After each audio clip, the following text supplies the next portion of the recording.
दुनिया हाथ फैला के मांगती है, वो नारायण आज राजा बलि के सामने हाथ फैला। तो मेरा तो सौभाग्य होगा कि बलि जी से शुक्राचार्य महाराज कहते हैं, राजन कुछ जगह ऐसी होती हैं जहां झूठ बोलने में पाप नहीं है।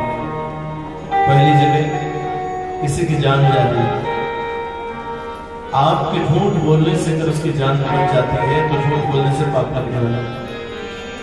दूसरी जगह किसी की सारी संपत्ति आपके झूठने से बच रही हो, आप झूठी गवाही दे दीजिए, पाप। नंबर 3, किसी के बेटी के विवाह में भी अगर आप झूठ बोलने से उसका विवाह हो जाता है, हाथ पीला हो रहा है, आप झूठ बोलते हैं, पाप लगने वाले। और तो ये हमारी पूजनीय माताएं बैठी हैं, इनसे कोई बात अगर आप छुपा लीजिए तो भी पाप लगने वाला। एक कथा आती है कि जिस समय कौरव और पांडवों का युद्ध विश्राम किया तो मां कुंती अपने 5 बेटों को लेकर कहां पे पहुंचती है? कुरुक्षेत्र। पिंडदान का क्रम आरंभ हुआ। उस बीच में मां कुंती को याद आई कि कर्ण के लिए भी एक पिंडदान करा। तो मां कुंती ने युधिष्ठिर जी को बुलाया, बेटा इधर आइए। हाँ मां, एक पिंडदान कर्ण के लिए करिए। क्यों मां? कर्ण ना तो हमारी जाति का, ना बिरादरी का, ना संबंधी, ना रिश्तेदारी। कुंती मां ने कहा था, बेटा वो तो तुम्हारा सगा भाई था, कुमारावस्था में मैंने सूर्य भगवान से प्राप्त किया था, लेकिन लोग लज्जा के कारण लता पत्थर की पेटी में डाल के प्रभावित। इतना सुनते ही ऐसा लगा जैसे युधिष्ठिर जी महाराज दोबारा शोक के समुद्र को। मां, आपने ये बात हमसे छुपाई। कभी कभी भैया कर्ण के पैरों की ओर जब मेरी दृष्टि जाती थी तो मुझे लगता था कि ये बात क्या है, मेरी माँ की उंगलियां और मेरे भैया कर्ण के पैरों की उंगलियों में सामंजस्य क्यों है, एक जैसी क्यों दिखती है? माँ आपकी ये बात तब बता रही है जब सब कुछ उजड़ चुका है।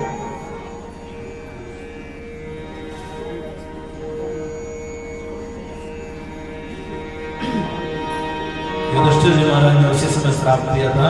आज मैं श्राप देता हूं कि माताओं के हृदय में कोई गोपनीय बात नहीं। शुक्राचार्य महाराज राजा बलि से कहते हैं कि राजन कुछ जगह झूठ बोलने में पाप नहीं लगता, लेकिन देखिए कभी कोई दान पुण्य कर रहा हो ना तो उसको रोकना नहीं चाहिए। आपसे कोई सलाह ले रहा है, आप अगर चाहें तो ये कह दें कि आप जितना कर रहे हैं उतना कम है, लेकिन ये न करिए तो बहुत है, इसको आधा कर दीजिए। हमें आपकी गति शुक्राचार्य वाली गति होने वाली हमेशा याद। इधर भगवान ने बलि से कहा कि अगर आपको नहीं देना है तो मैं चलने जा रहा। बलि जी आए और कहा, महाराज कुसा दिया, लेकिन संकल्प तो सजल होता है, कुसा अकेले से संकल्प नहीं होता। जब तक जल नहीं गिरेगा संकल्प नहीं होगा। विष्णु पुराण में लिखा है कि शुक्राचार्य जी महाराज सूक्ष्म रूप धारण करके कमंडल की टोटी में चले जाते, क्योंकि जब तक जल गिरेगा नहीं संकल्प नहीं होगा। जैसे वामन भगवान कमंडल को टेढ़ा कर रहे हैं, जल ही नहीं।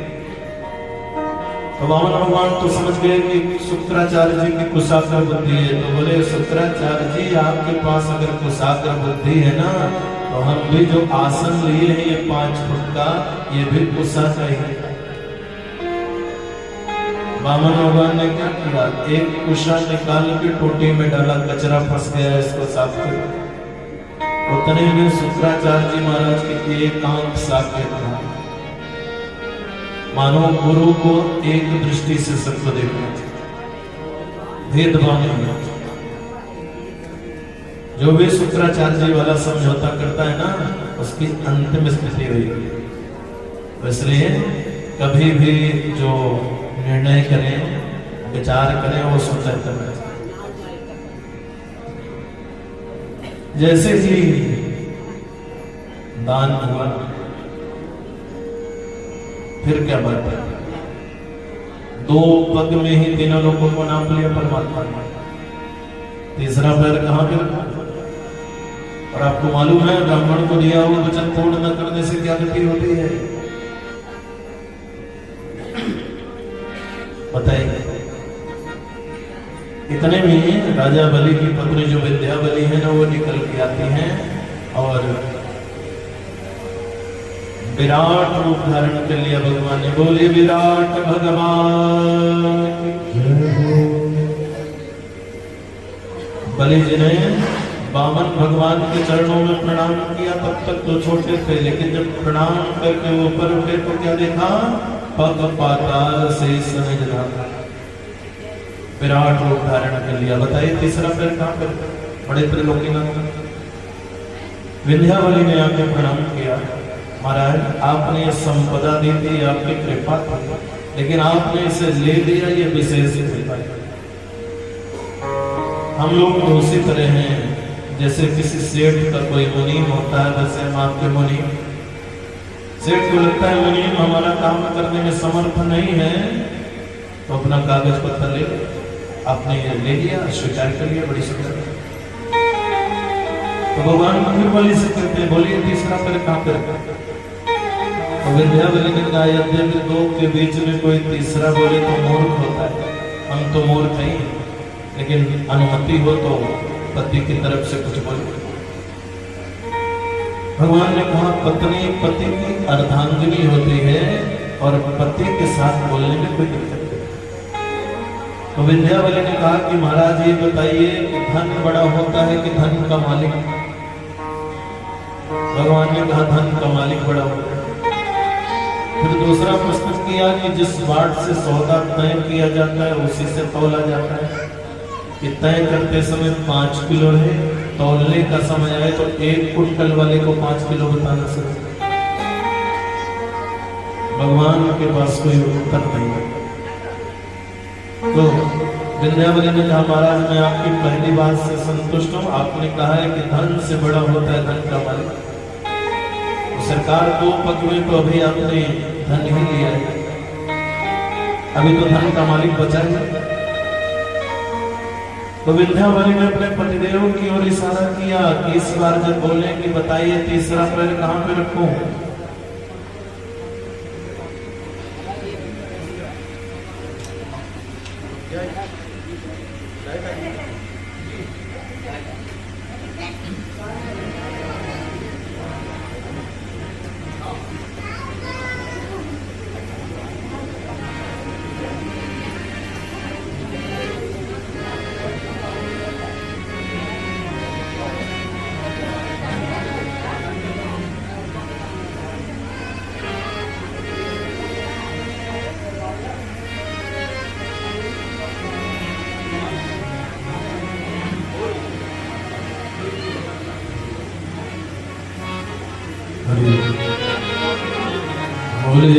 भगवान की।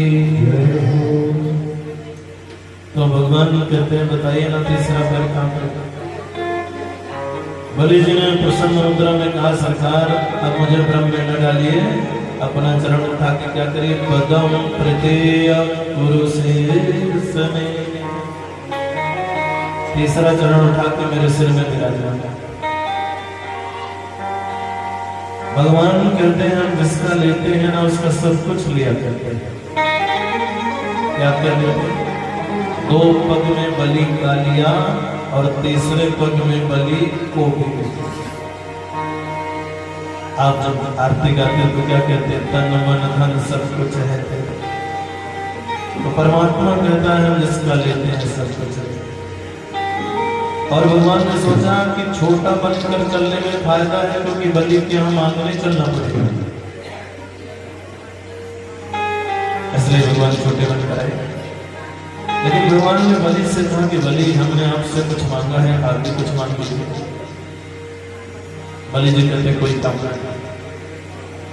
भगवान कहते हैं, आप इंद्र बनना चाह रहे थे, हम आपको इंद्र तो बनाएंगे, लेकिन ये 7वां मनमंत्र है, इसको समाप्त हो जाने दीजिए। किसी की सरकार चल रही हो तो उसे गिरानी नहीं चाहिए।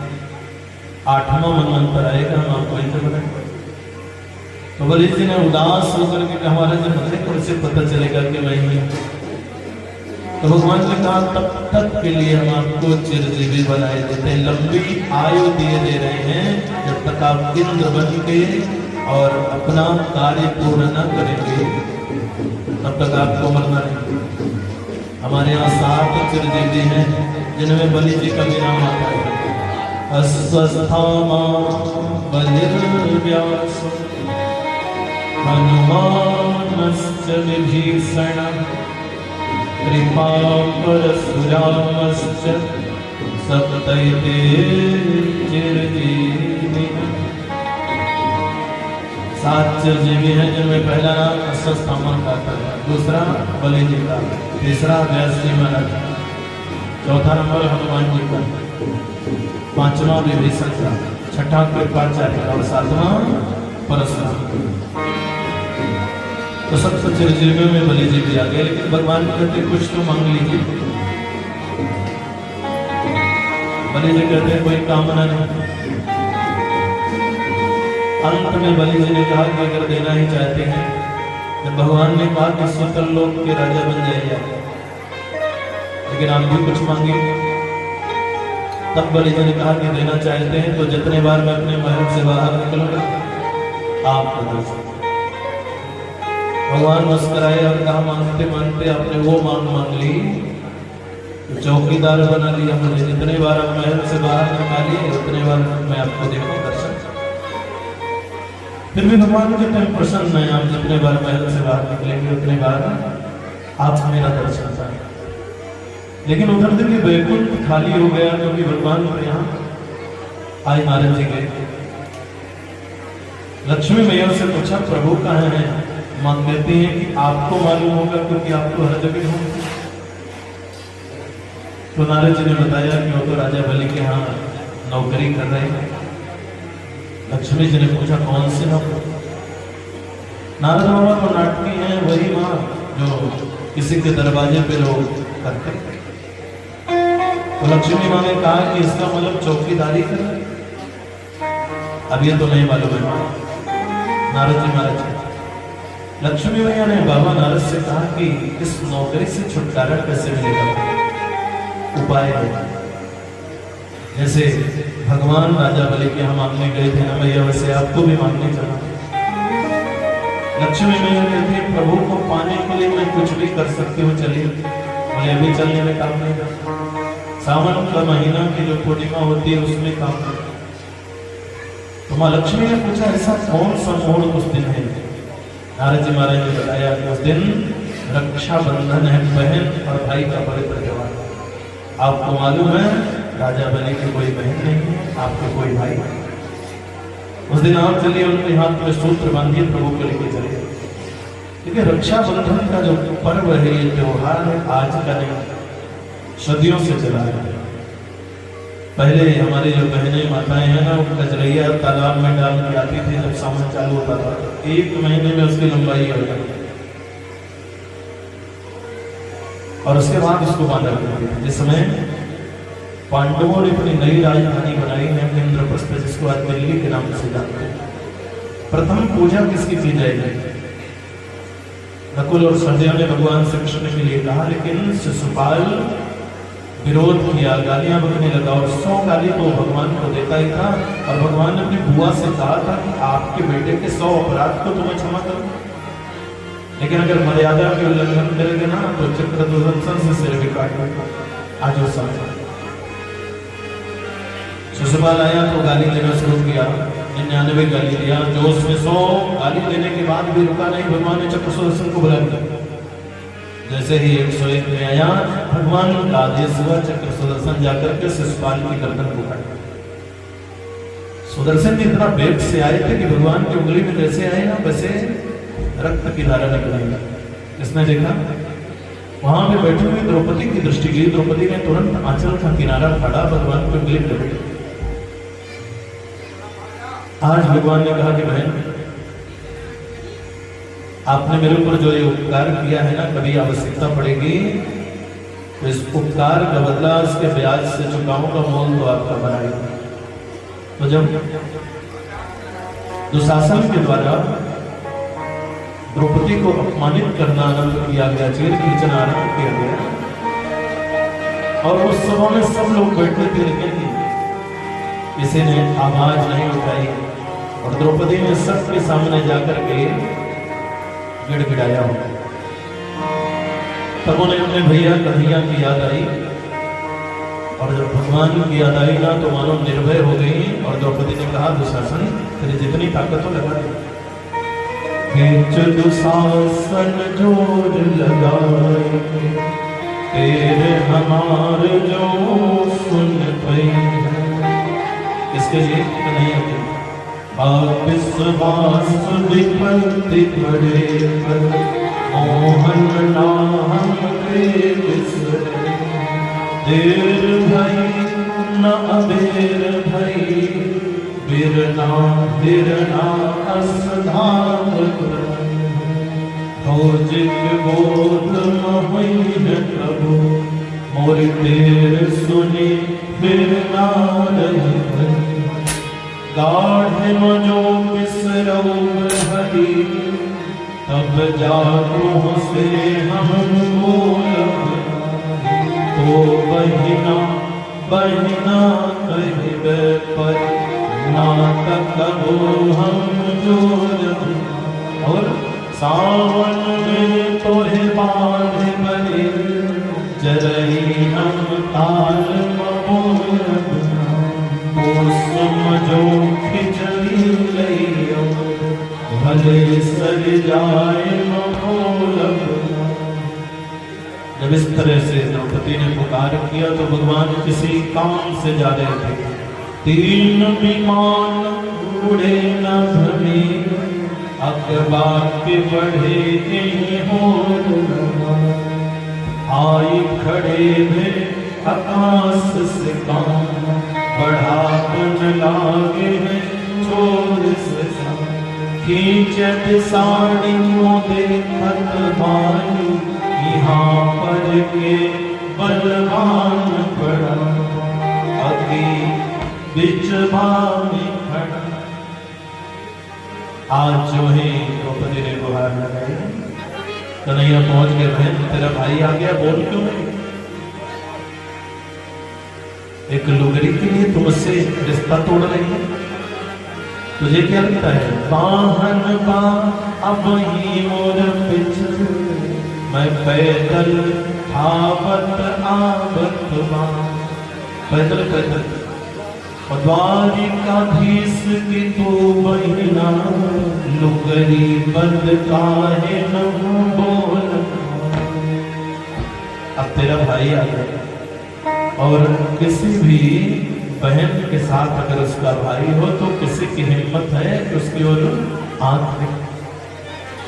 तो ये रक्षाबंधन का पर्व बहुत ही दिनों से है।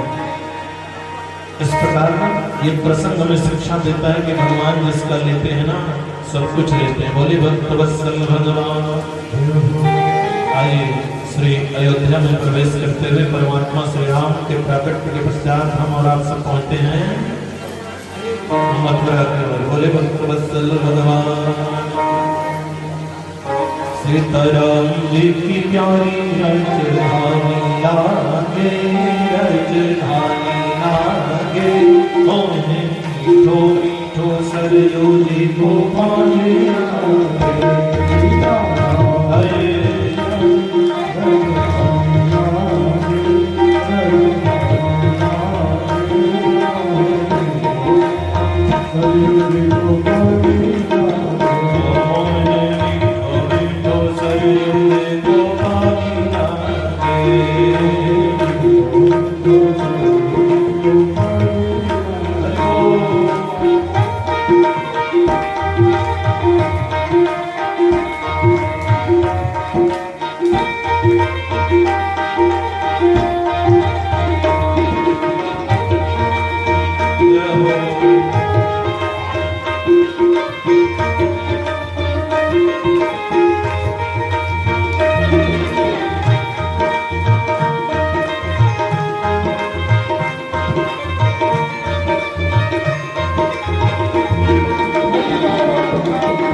Hare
पदार्थे अवध चक्रवर्ती सम्राट महाराज दशरथ 3 रानियों के बाद कोई संतान नहीं हुई। 60,000 वर्ष की अवस्था। आज वशिष्ठ जी महाराज की जो पत्नी है उन्होंने वशिष्ठ जी से कहा, महाराज आप जैसे पुरोहित होने के बाद भी राजा के यहाँ कोई संतान लाल तो होना चाहिए ना। वशिष्ठ जी महाराज ने कहा, देवी मैं क्या करूं, राजा को लाल की लालसा हो तब तो काम करो। वशिष्ठ जी महाराज की पत्नी अरुंधति ने कहा, लालसा तो मैं पैदा आज अपने बेटे को लेके राजमहल में पहुंचती है। दशरथ जी महाराज ने बड़ा सम्मान किया और देखिए वो बालक रोना शुरू कर। तो दशरथ जी महाराज ने कहा, भैया बालक भूखा है क्या? बोले नहीं राजा। तो फिर रो क्यों रहा है? बोले महाराज ये इसलिए रो रहा है कि हमारे पिताजी के जजमान तो, पर हमारे जजमान कब आएंगे दिखाई नहीं दे। और जैसे ही इतना कहा वैसे चक्रवर्ती जी महाराज के मन में भाव आ गया और पहुंचते हैं गुरुदेव भगवान के पास। एक बार भूपति मन मान भयगलानी मोरे सुत नाही। एक बार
और सामान्य नहीं होंगे, साक्षात नारायण के होता